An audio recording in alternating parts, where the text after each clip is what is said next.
सो बच्चों हमारे पास बहुत ही अच्छा क्वेश्चन है 2015 मेंस का जेईई एग्जाम का। तो क्वेश्चन है from a solid sphere of mass capital M, ये पूरा सॉलिड स्फीयर होगा, of radius capital R, the spherical portion of radius r by 2 is removed as shown in the figure. तो ये पूरे solid sphere है, circle नहीं है बेटा, स्फीयर है, उसमें से एक स्फीयर निकाल दिया छोटा सा, इसका रेडियस कितना है r by 2, और ये पूरे मोटे स्फीयर का रेडियस कितना है कैपिटल r।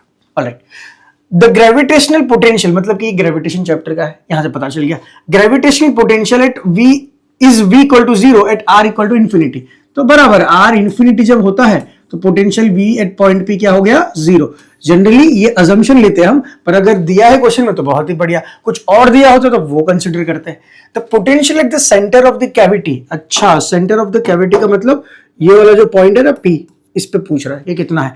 देखो बच्चों पहले तो आपको ये समझना है सिंपल सी बात कि ये कैपिटल R होगा पूरा, यहां से रेडियस है ना, ये तो पूरा डायमीटर कितना होगा 2r होगा।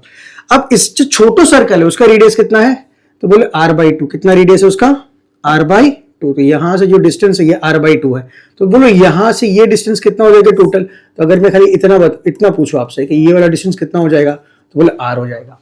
अगर ये r हो जाता है इसका मतलब यही पॉइंट, ये वाला जो पॉइंट है वही सेंटर है पूरे मोटे स्फीयर का, बिकॉज उसका रेडियस r है, तभी ये हो सकता है यहां पर सेंटर। तो जहां पर सेंटर खत्म होता है वहां से ये कटिंग शुरू हो जाती है, इतनी सिंपल सी बात है। अब ऐसे क्वेश्चन को कैसे टैकल करें, तो जनरली ये चीज आपको पता होनी चाहिए, ये वाला चार्ट जो मैंने पहले से लिख के रखा है कि पोटेंशियल इनसाइड सरफेस और आउटसाइड पे कितना होता है, किसके लिए, यूनिफॉर्म स्फीयर। स्फीयर कैसा है यूनिफॉर्म, मतलब कि उसकी डेंसिटी कांस्टेंट है, उसी के लिए वैलिड है ये डेंसिटी कांस्टेंट। और एक हॉलो के लिए जो खोखला है अंदर से और दूसरा होता है सॉलिड, उसी के लिए। तो हमने ये डिफाइन कर लिया है पहले से, ये याद होनी चाहिए वैल्यूज, बिल्कुल याद होनी चाहिए आपको। कैसे आती है वो आपने क्लास में पढ़ा होगा, नहीं पढ़ा तो मैं जब अपने क्लास बनाऊंगा डिटेल में वीडियोस तब मैं डाल दूंगा ये कैसे हम पूरा डिराइव करते हैं, एकदम कॉन्सेप्ट क्लियर हो जाएगा वहां पर आपको ये पहले से पता होना चाहिए, ठीक है। जब ये क्वेश्चन कर रहे हो तो ये चीजें वैल्यू याद होनी चाहिए। तो अगर नहीं याद है या आपको भूल गए तो पहले ये वैल्यूज देख लो, उसके बाद हम स्टार्ट करते हैं। देखो सबसे पहले अगर इस पॉइंट पे जाना है मुझे, तो हॉलो स्फीयर जब आता है मतलब कि एक पूरी सॉलिड स्फीयर और उसमें हॉलो स्फीयर मतलब कैविटी, बेसिकली कैविटी आ जाती है, तो तब एक आपको एक कॉन्सेप्ट यूज करना। तो कोई भी टॉपिक का ये क्वेश्चन जब कैविटी आती है तो एक कॉन्सेप्ट यूज करना होगा, दैट इज कॉल्ड नेगेटिव मास। इसका मतलब क्या है बच्चों, देखो ये बड़ा स्फीयर, उसको मानो बड़ा स्फीयर ही है ये पूरा सॉलिड, ठीक है। इसकी रेडियस कितनी है, तो उसकी रेडियस है बच्चों कैपिटल आर, और इसका मास कितना है, कितना दिया है मास, मास मास मास कैपिटल है, ठीक है। इसका मास क्या है कैपिटल है, बिल्कुल वही लेना है बिल्कुल।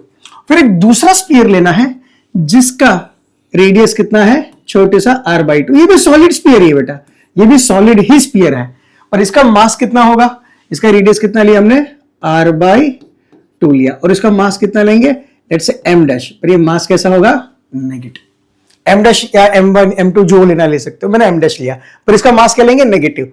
आप बोलोगे कि नेगेटिव मास सर क्या होता है, मास तो मास होता है, नेगेटिव मास क्या, एक हाइपोथेटिकल वर्चुअल कॉन्सेप्ट मान लो। अब हम क्या करेंगे, ये स्फीयर को इसके अंदर डाल देंगे। अब खुद सोचो क्या होगा, ये स्फीयर के अंदर पर्टिकुलर पोजीशन पे जहां पर ये ओरिएंटेशन दी है, उस ये स्फीयर को हम जब इन्फ्यूज कर देंगे तो ये नेगेटिव मास और ये पॉजिटिव मास उस पर्टिकुलर पार्ट का ही वो गायब कर देगा, और यहां पर क्या बना देगा कैविटी। इसका मतलब this plus this is actually giving you this, correct है। अब आपको फाइंड क्या करना है, पोटेंशियल एट दिस पॉइंट, कहां पर फाइंड करना है पोटेंशियल, अच्छा सेंटर ऑफ कैविटी बोला है। सेंटर ऑफ कैविटी का मतलब क्या होता है, यहां पर लेट्स से ये पॉइंट P दिख रहा है, ये वाला पॉइंट, ये वाला पॉइंट, इस पॉइंट P पर फाइंड करना है। तो हम ये पॉइंट P डिफाइन कर लेते हैं पहले से कि भाई ये पॉइंट का नाम क्या है, इस पॉइंट का नाम है P पॉइंट, ठीक है। तो ये पॉइंट जो P है वो बेसिकली कहां पर है, सेंटर ऑफ दिस, तो यहां पर है पॉइंट P, यहां पर है पॉइंट P, ये है पॉइंट P। तो मुझे बताओ फॉर द कैविटी ये पॉइंट P कैसा एक्ट करेगा, उसके सेंटर पे, पर for this hollow for this solid sphere ये पॉइंट P कैसे एक्ट करेगा, इनसाइड द स्फीयर, है ना, वो यहां पर होगा। यहां डिस्टेंस, ये सेंटर है मोटे स्फीयर का, और ये सेंटर होगा किसका, हॉलो कैविटी, आई मीन ये वाला स्फीयर का, that is negative mass, cavity जो बोल लो, ये पॉइंट P है ना, ये पॉइंट P। तो ये पॉइंट P पे पोटेंशियल फाइंड करना है, पोटेंशियल एट पॉइंट P, तो potential is a scalar quantity, directly add कर सकते हैं। पोटेंशियल कौन मारेगा पॉइंट P पर, तो बोलेंगे ये वाला जो सॉलिड स्फीयर है वो मारेगा। कैसे मारेगा, at a point P that is inside. तो पॉइंट P पर बड़ा sphere that is mass m वाला एट पॉइंट P पोटेंशियल जो मारेगा वो किस तरह मारेगा, इनसाइड वाला मारेगा, plus potential at point P कौन लगाएगा, ये कैविटी, कैविटी मतलब नेगेटिव मास लगाएगा, तो ये नेगेटिव मास, और उसको कैसे एक्ट करेगा, ये पॉइंट जो पी है वो मास के लिए कैसा एक्ट करेगा, एट सेंटर, है ना, एट सेंटर। अब ये भी सॉलिड स्फीयर है, ये हॉलो, इस नेगेटिव जरूर है पर ये भी कौन सा है, सॉलिड स्फीयर ही है, और ये तो बिल्कुल सॉलिड स्फीयर है, इसमें तो कोई दिक्कत ही नहीं है किसी भी बच्चों को, है ना, ये भी सॉलिड स्फीयर है। अब क्या करें, अब डायरेक्टली वैल्यूज फाइंड करो इन दोनों की और ऐड कर दो, बिकॉज दोनों स्केलर क्वांटिटी है ना, तो आपने डायरेक्टली ऐड कर दिया। चलिए तो हम ये वाला फाइंड करते फर्स्ट, इसको 1 बोल देते Vp1 और इसको बोलते Vp2। तो लेट्स फाइंड Vp1। अब मुझे बताओ for the solid sphere the point inside it, कहीं पर भी हो सकता है, सेंटर पे नहीं है, सेंटर से थोड़ा सा अलग है, मतलब कि सेंटर से थोड़ा सा दूर है पर इनसाइड में है, तो फॉर्मूला क्या है, इनसाइड के लिए ये वाली फॉर्मूला, सेंटर के लिए हमारे पास ऑलरेडी है फॉर्मूला, पर इनसाइड के लिए ये वाली फॉर्मूला क्या है, -gm/2r 3 - r²/R²। तो हम यहां पर लिखेंगे formula -gm/2 into r, r मतलब रेडियस ऑफ दिस, कितना रेडियस है, बोले r ही, इधर वो r है तो r यूज नहीं करना है, r का मतलब रेडियस है, तो इसका रेडियस जितना वो लिखना है, इसका रेडियस r है, कोई दिक्कत नहीं। फिर क्या है 3 - स्मॉल r मतलब वो पॉइंट सेंटर से कितना दूरी पे है, that is the meaning of small r। यहां से जो डिस्टेंस है वो होता है स्मॉल r, सेंटर से पॉइंट p तक, वो कितना डिस्टेंस है, ये टोटल r है, तो ये कितना है r/2, that is r/2 divide by क्या है, the radius of that particular sphere, वो कितना है, r है होल स्क्वायर, ये कैंसिल हो गया, ठीक है। तो यहां पर क्या बनेगा, -gm, तो मैं यहां लिखता हूं Vp1 कितना आ रहा है, -gm/2r 3 - 1/4 हो जाएगा, 1/2 का स्क्वायर -1/4, तो ये कितना होगा, 4 3 12 -1, दैट इज 11/4, है ना, 11/4 वो कितना होगा, -11 gm/4, दैट इज नीचे 8 बन जाएगा, 8r। तो ये हमारा बन गया Vp1। अब फाइंड करते हैं Vp2, let's find the Vp2। अब Vp2 फाइंड करते हैं, Vp2 मतलब क्या है, एक सॉलिड स्फीयर है जिसका मास नेगेटिव -m लेंगे क्योंकि वो नेगेटिव मास है, उसके सेंटर पे फाइंड करना है। सॉलिड स्फीयर की फॉर्मूलाज थोड़ी अलग है, खाली ये वाली इनसाइड वाली, आउटसाइड और सरफेस तो बड़ी इजी, इसके तो तीनों इजी होती है, राइट।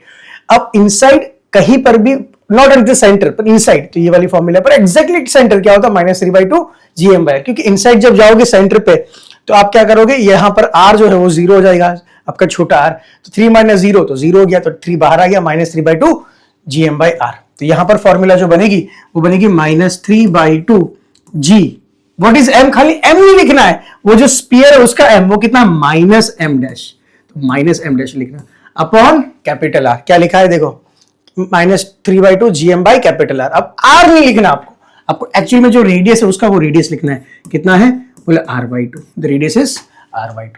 अब चलो यहां पर Vp2 फाइंड करते हैं, what is Vp2, minus minus plus हो गया, ये 2 और ये 2 कैंसिल हो गया, तो यहां पर बचा 3gm',